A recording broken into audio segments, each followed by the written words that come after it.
In this video, we'll cover how to keep your pieces close to the center. We'll cover how to trade your pawns toward the center when you have the option. We'll cover having control of the center before you decide to launch a pawn storm and attack. We'll cover that pawns are your foundation strategy. You shouldn't have isolated pawns and hanging pawns and pawns that are just going to be hard to protect. And finally, we'll cover how that pawn weakness is eternal, that when you have stacked pawns is eternal. Let's get right to it. Tip number 1. Let's be sure that you keep your pieces as close to the center as possible. If you have the knight on the corner, it only controls 2 squares.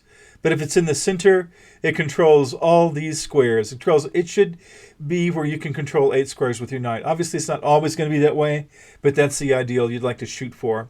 This bishop isn't very much in the center. It doesn't control very much. This bishop is more in the center and has more squares that it has control of. So the more you can have your pieces in the center of the board, the better off you're going to be, generally speaking. The next one is, so when trading your pawns, get your pawns as close to the center as possible. So here, it's black's turn to move. And black, it has several options. It could take the pawn. It could take the pawn here, or it could wait and let the opponent take the pawn and then take it some other way. But the thing is that ideally you would take this pawn and trade it toward the center, and that gives you better control over this line. So ideally you'd like to take your pawns and trade them for the center when you have that opportunity, when you have a decision to make. The next one is control the center before attacking. Attacks on the outer edges of the board do better when you have control of the center.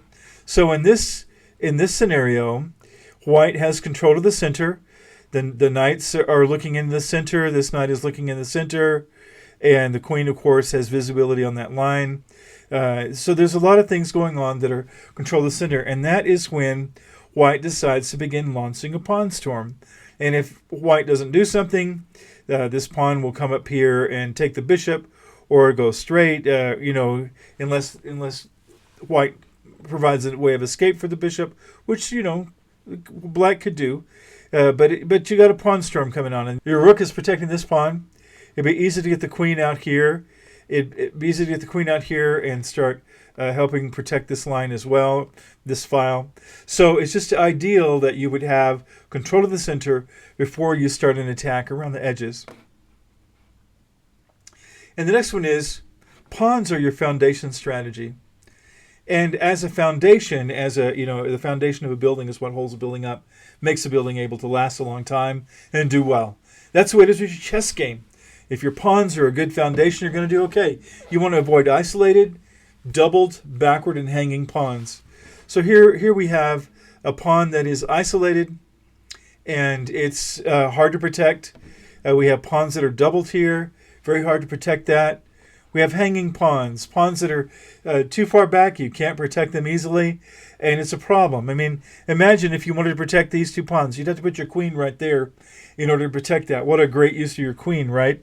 Well, it's not ideal. You want to be able to protect your pawns some other way. Do your best not to have hanging pawns, not to have double pawns. If white took here, it would be a triple pawn thing, which would be quite a thing to try to protect as well.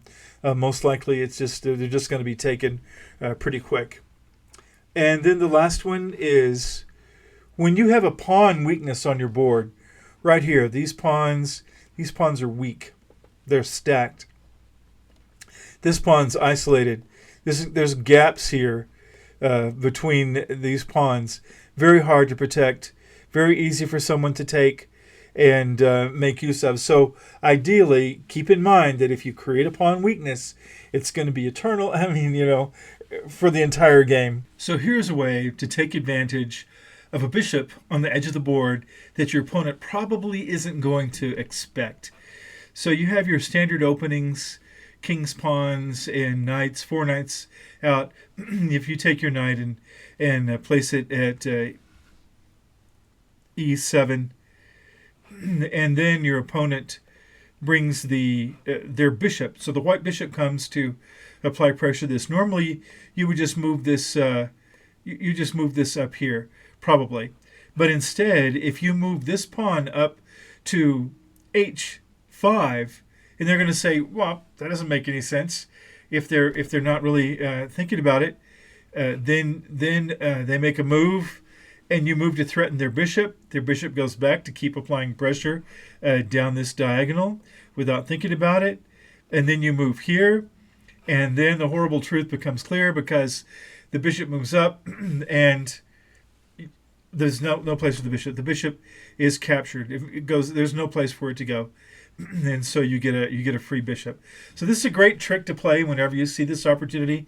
You might think that you would just rather not do this, that you would rather just go ahead and threaten the bishop here, and then the bishop goes up, and then you go up, and they see they're going to have trouble, so they put a pawn up, and then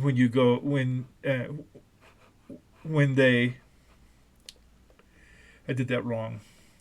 If you put your pawn there, they're going to go here. Then you put your other pawn there. It gives them an extra move. And so then if you threaten, then they have a place to go and escape. So by doing it the way that we did it before, where we went up and we put the pawn up to h5 and then threatened their pawn, that's what causes them to give up their pawn, because it's a surprise move. They don't have a way to protect it. Thank you. And if this has provided value for you, please like and subscribe. Have a fantastic day. Thank you.